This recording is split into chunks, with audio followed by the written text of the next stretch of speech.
Délit d'initié, Alameda Research tradait les tokens avant leur listing sur FTX. Délit d'initié chez Sam Bankman-Fried. Les rumeurs qui paraissaient les plus improbables, il y a à peine quelques jours, semblent totalement légitimes aujourd'hui. Il semblerait qu'Alameda Research ait profité d'informations internes pour acheter massivement des tokens juste avant que ceux-ci ne soient listés sur FTX. C'est en tout cas ce que révèle un rapport de la société Argus, relayé par le Wall Street Journal. Entre le début de l'année 2021 et le mois de mars 2022, les données on-chain révèlent que Alameda a acheté pour 60 millions de dollars de 18 tokens différents, juste avant leur listing sur FTX. Pour rappel, Alameda Research et FTX sont deux sociétés fondées par Sam Bankman-Fried. En 2021, celui-ci s'est retiré de ses fonctions de PDG d'Alameda pour se consacrer uniquement à l'exchange. Depuis, il a maintenu que les deux entreprises étaient des entités distinctes, même si la réalité a éclaté la semaine dernière. Bien qu'il soit toujours difficile de juger d'un délit d'initié, Omar Anjad, qui est fondateur d'Argus, explique qu'il n'y a pas de doute et qu'Alameda Research recevait effectivement des informations en avant-première. Citation, « Ce que nous voyons, c'est qu'ils ont pratiquement toujours, au cours du mois précédent, acheté un token qu'ils ne détenaient pas auparavant. Il est assez clair qu'il y a quelque chose sur le marché qui leur disait qu'ils devaient acheter des choses qu'ils ne détenaient pas auparavant. À l'heure actuelle, il est compliqué de savoir si Alameda a ensuite procédé à la vente de ces tokens et si oui, dans quel délai. En effet, la plupart de leurs ventes sont effectuées hors de la blockchain, a déclaré Owen Rapaport, cofondateur et PDG d'Argus. Citation, « Nous ne pouvons pas vraiment conclure dans quelle mesure ils vendent tous leurs jetons ou non, mais étant donné le moment de leur entrée sur le marché peu de temps avant les cotations, cela ne semble pas être une coïncidence.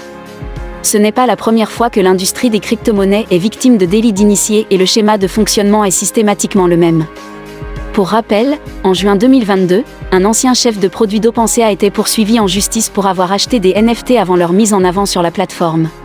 Binance va révéler les détails du rachat avorté de FTX et de sa vente de FTX Token.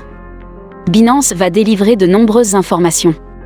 Daniel Trindé, le vice-président des affaires gouvernementales de Binance pour la zone européenne, a été interrogé par différents législateurs britanniques concernant la décision de l'entreprise de vendre soudainement la totalité de ses tokens FTX Token en réserve. Interrogé en tant que témoin dans l'enquête, M. Trindé a assuré que cette vente n'avait nullement comme objectif de provoquer l'effondrement de FTX. La question apparaît pertinente, puisque lorsque l'on fait une rétrospective des événements, il apparaît que la vente massive de tokens FTX Token par Binance a été l'élément déclencheur de la panique sur le marché.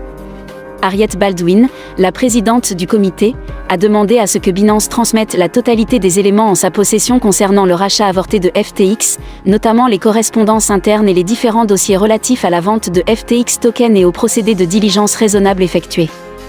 Binance fournira les documents qu'elle s'est engagée à partager, a répondu un porte-parole de Binance. La présidente du comité affirme malgré tout que la vente de FTX Token opérée par Binance est au moins en partie responsable de la situation dans laquelle nous nous trouvons aujourd'hui. Citation, « a fait surgir un problème qui a déclenché une suite d'événements ayant conduit à l'effondrement de FTX. Vous devez admettre que vous avez été un acteur dans cette séquence d'événements. » Selon les déclarations d'autres témoins présents lors de cet échange, les retombées de cette affaire pourraient faire reculer le secteur des crypto-monnaies de plusieurs années. Effectivement, au-delà des seuls dégâts financiers absolument considérables, la confiance des investisseurs se trouve sans aucun doute à un plus bas historique.